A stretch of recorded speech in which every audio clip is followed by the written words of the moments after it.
Gdy dostałem od Dark Project propozycję przetestowania ich klawiatury w kwocie około 200 zł, stwierdziłem, że w sumie czemu nie? Może jakimś wielkim specjalistą od klawiatur nie jestem, jednak w przeszłości tutaj na kanale pojawiały się już filmy o klawiaturach w podobnym budżecie. Z tego też powodu nie miałem jakichś wielkich oczekiwań w stosunku do KD87A Skeleton, bo tak nazywa się ten model, jednak od razu po otwarciu pudełka naprawdę bardzo pozytywnie się zaskoczyłem i zaraz powiem Wam dlaczego.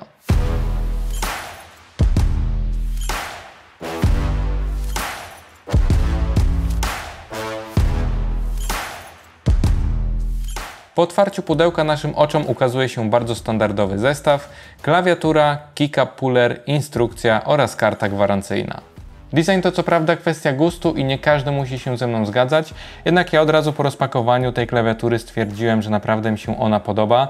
Połączenie fioletu i bieli dobrze wygląda i fajnie wyróżnia się to na biurku. Powiem Wam, że nawet moja dziewczyna, która była obok, od razu stwierdziła, że też chce taką klawiaturę, mimo że ona raczej zbyt często nie zachwyca się takimi gamingowymi sprzętami. Jak już pewnie zauważyliście, jest to klawiatura TKL, czyli nie posiadająca panelu numerycznego. Podczas rozgrywki gwarantuje to więcej przestrzeni na biurku dla myszki, co oczywiście dla jednych będzie zaletą, a dla innych już niekoniecznie. Mi osobiście niestety brakuje klawiszy numerycznych, bo często z nich korzystam. Keycapy wykonane są w technologii Double Shot z tworzywa ABS, a to oznacza, że symbole nie będą zanikać nawet po długim czasie użytkowania. Top klawiatury jest wykonany z metalu, natomiast spód i krawędzie to plastik. Wszystko jest tutaj bardzo solidnie spasowane, nie wygina się, nie trzeszczy i jak na ten rozmiar także sporo waży, bo około 855 gramów. Jest to konstrukcja float key, a więc z odsłoniętymi switchami. Na spodzie znajdują się gumki antypoślizgowe zarówno na każdym rogu, jak i na podnóżkach do regulacji kąta nachylenia, więc nie ma szans, aby klawiatura jeździła nam po biurku w trakcie rozgrywki. Kabel jest w dość sztywnym oplocie, przymocowany jest on na stałe i co ciekawe znajdziemy tutaj tunele pozwalające na wyprowadzenie go w 3 różnych miejscach. Klawiatura posiada także skróty multimedialne oraz do sterowania podświetleniem, jednak nie mają one oznaczeń na keycapach, więc jeżeli chcecie ich używać, to musicie nauczyć się na pamięć z instrukcji. Z jednej strony trochę szkoda, a z drugiej strony nie oszukujmy się, ale raczej negatywnie wpłynęłoby to na naprawdę fajny wygląd. Zastosowane switche to Gems Saphir i jest to autorska konstrukcja Dark Project. Są to switche liniowe, fabrycznie przesmarowane, a ich trwałość została wyliczona na 50 milionów kliknięć. Jest to chyba najbardziej zaskakujący element, ponieważ jeszcze nigdy nie korzystało mi się tak przyjemnie z klawiatury mechanicznej w kwocie około 200 zł. Co więcej, przesmarowane są nie tylko switche, ale także stabilizatory. Klik jest przyjemny, bardzo gładki, fajnie brzmi, zresztą sami posłuchajcie.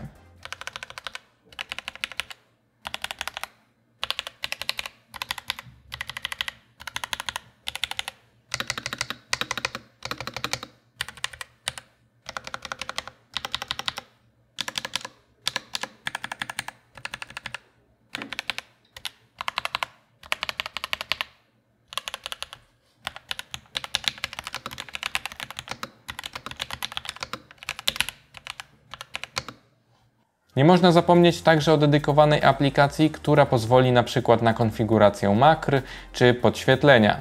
Możemy wybrać różne efekty, zmienić ich jasność, prędkość itd.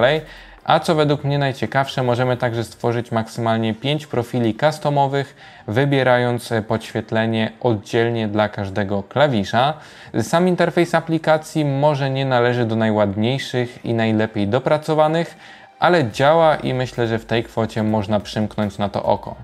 KD80A Skeleton jest chyba jedną z najlepszych, o ile nie najlepszą klawiaturą mechaniczną, jaką miałem okazję do tej pory testować.